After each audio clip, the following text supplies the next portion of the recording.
সরকারকে দেই, সেই কুটফিট যদি 10% টাকা যদি 20% টাকা যদি আমাদের বেনাবেলেন ফান্ডে জমা করে, আমাকে দিতে বলছি না বা আমাদের স্টাফদেরকে দিতে বলছি, আমাদের স্টাফদেরকে দিতে বলছি না, আমাদের মেম্বারদেরকে দিতে বলছি না। আমরা চাচ্ছি এই টাকাটা যে এর থেকে যে কুটফি আমরা দেই, যে স্ট্যাম্প আমরা দেই, যে ট্যাক্স আমরা দেই, সেই ট্যাক্স থেকে সরকার 20% আমাদের সমস্ত আইনজীবীদের বেনাবলেন ফান্ডের জন্য দেয়।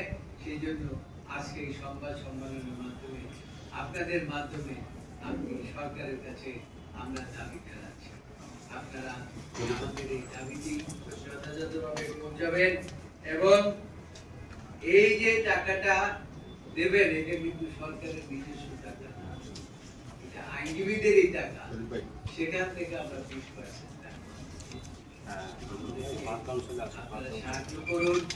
আপনারা এই দেশেরই নাগরিক, আপনারা আমাদের ভাই, আপনারা আমাদের বন্ধু এবং এটা সোশ্যাল মিডিয়ায় আপনারা কাজ করেন।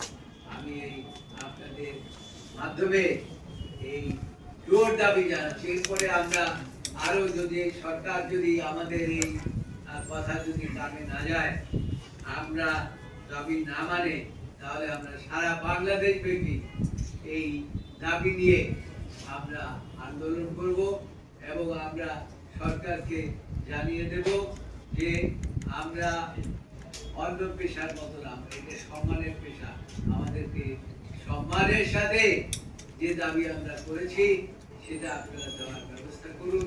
অন্যথায় সারা বাংলাদেশের আইনজীবীরা এখন প্রায় 90,000 আইনজীবী, প্রতিবারেই তো কিছু কিছু আইনজীবী বাড়ে, কাজেই তারা মাঠে নামতে বাধ্য হবে।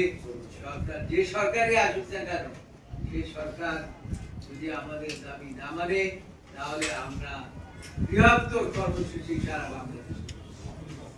এই কথা বলে আপনাদেরকে আজকের এই দুপুরবেলা কষ্ট দেওয়ার জন্য আরেকবার ধন্যবাদ দিয়ে